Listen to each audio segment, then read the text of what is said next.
All right, we back. We back. Part 2. All right, part 2. 2 Kings chapter 8. We go to 2 Kings chapter 8. Matter of fact, we'll start at verse 1. Man, we'll start. We'll start at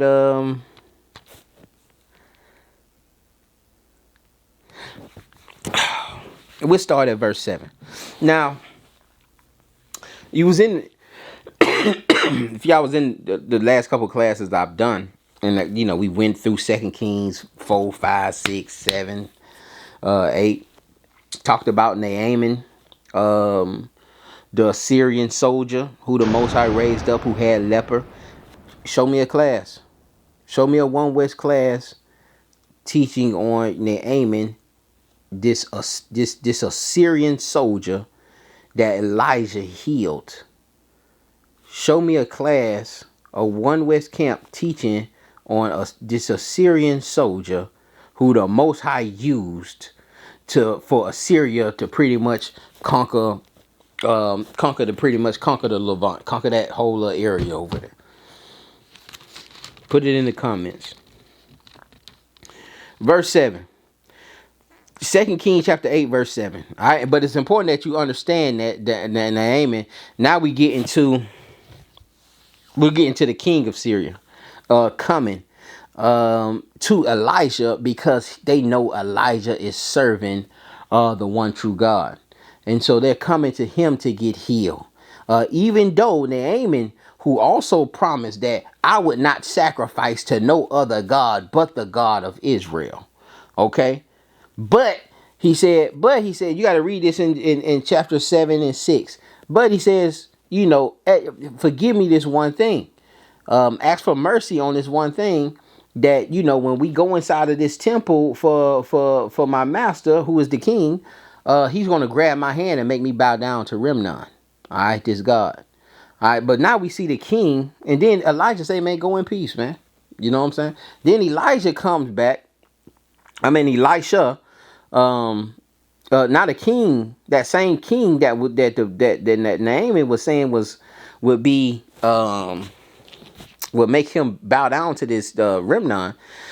This king has sent, and note that the king sent a letter to Israel, to the king of Israel, to try to get his servant, try to get his great soldier healed.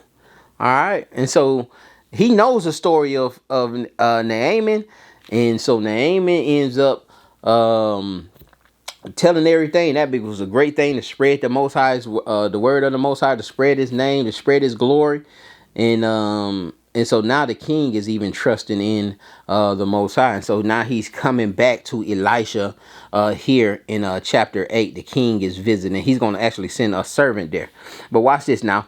And Elijah. Verse 7, 2 Kings chapter 8 and verse 7, it says, and Elijah came to Damascus, and Ben-Hadad, the king of Syria, was sick. And it was told him, saying, the man of God is come hither.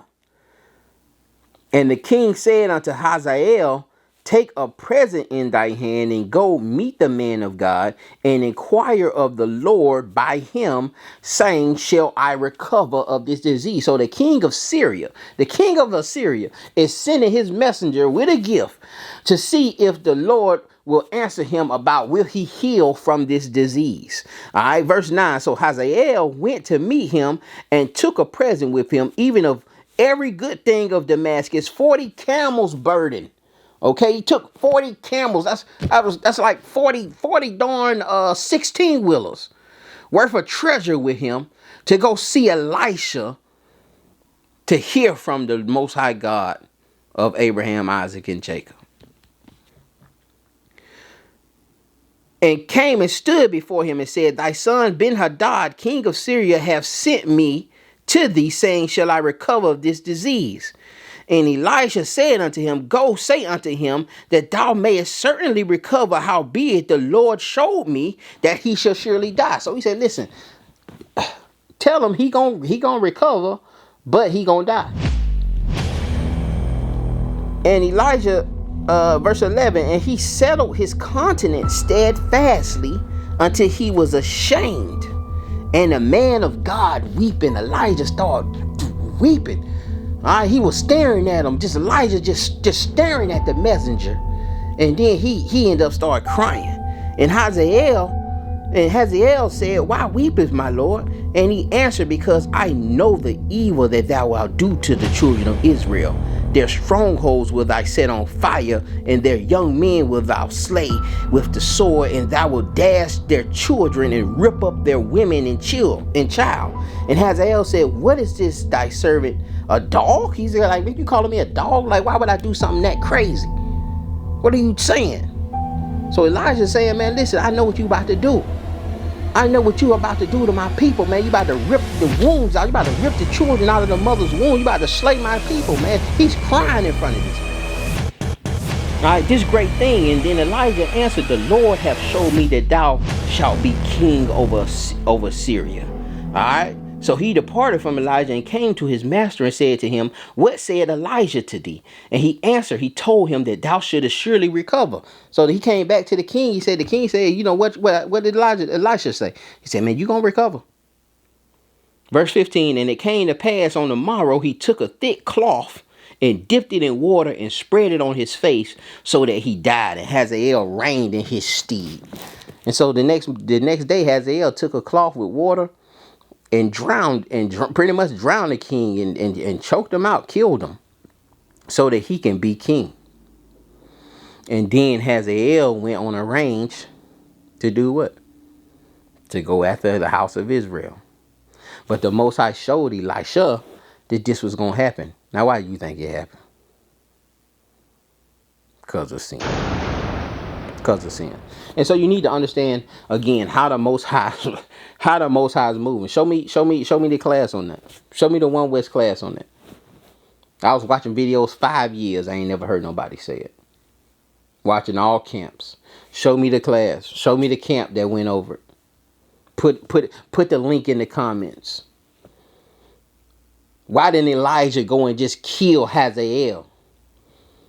Elijah, the Most High just showed him of the vision of these folks getting killed and slaughtered. And all he had to do was kill this man. Why he didn't kill him? Why he didn't kill him? I ain't even done, Yoda, y'all. We ain't even done.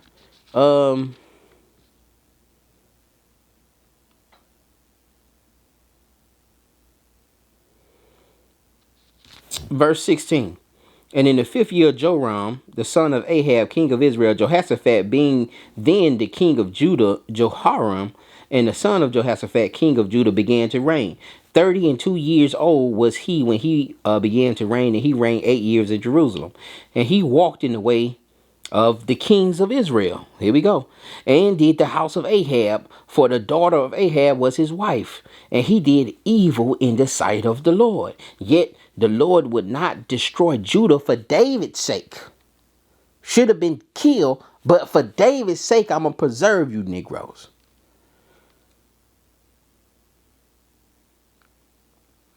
Yet the Lord would not destroy Judah for David, his servant's sake, as he promised him to give him always a light and to his children. In his days, Edom revolted from under the hand of Judah and made a king over themselves. All right. So Joram went over to Zaire and all the chariots with him, and he rose by night and smote the Edomites, which compassed him about. And the captains of the chariots and the people fled into their tents. And yet Edom revolted under the hand of Judah unto this day, and Libnah revolted at the same time. And the rest of the acts of Joram and all that he did are not written. Are they not written in the book of the Chronicles of the Kings? Are they not written in the book of the Kings of Judah, the Chronicles of the Kings of Judah? So what we read here is that Edom, under Joram, the Edomites are in captivity in Judah. We have them in captivity. Why? Because we killed all the males, and we took the darn, we took the women and children. Raised up, we got them in captivity. But because of our foolishness, these folks done raised up themselves, done raised up among us, and now they done made themselves, got themselves a king. Okay, now they got themselves a king, and now they done ran and encompassed and surrounded, and just surrounded Judah. Now you've been in captivity. That's what I'm saying. We talk about the slavery, and we talk about we don't need to be around these white people. We don't need to be around these heathens. We don't need to be around these Arabs and so forth. Okay. Oh, you want to have hatred for these folks? But where's the action? Like, why have the hatred? Why harbor the hatred and you can't do anything to it? You can't do nothing with it. We see these Edomites raised up. When they seen the opportunity, they raised up and they made themselves a king. And now they on the attack on Judah. And the sad part about it, watch this. Yet Edom, so Joram went over to Zair and all the chariots with him. Okay, and he rose by night and smote the Edomites which compassed about him and the captains of the chariots, and the people fled into their tent, and the people left him. Israel left him to die. So a lot of these jokers, the jokers who the loudest, they gonna leave you. They gonna leave you. They're like the jokers who these loud jokers, man. When the smoke really start coming out, ain't just when the smoke comes, jokers gonna be gone, man. Jokers gonna be ripping their fringes off. When the persecution comes, jokers gonna run to their tents, man. All these loud jokers talking crazy on the street corners, man, and then going to work smiling and asking for raises and rubbing backs and kissing butt. Ain't no way you hate these folks. But you can keep pretending, though. But those who are really harboring this hatred, those who are really about this action, understand that Israel will leave you out here, man. You're going to be out here by yourself. They might march out there with you, but when you start seeing the smoke and the fire start burning, and the persecution really, jokers think they're getting persecuted now because they're getting their video took down for copyright reasons. When it really go down, Israel has a history for leaving their leaders, man.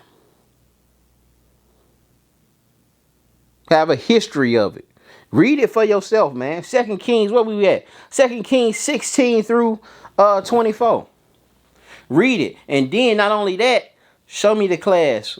Show me the One West class where they broke down Joram leaving, you know what I'm saying? Everybody leaving Joram when he was trying to, recapture these Edomites.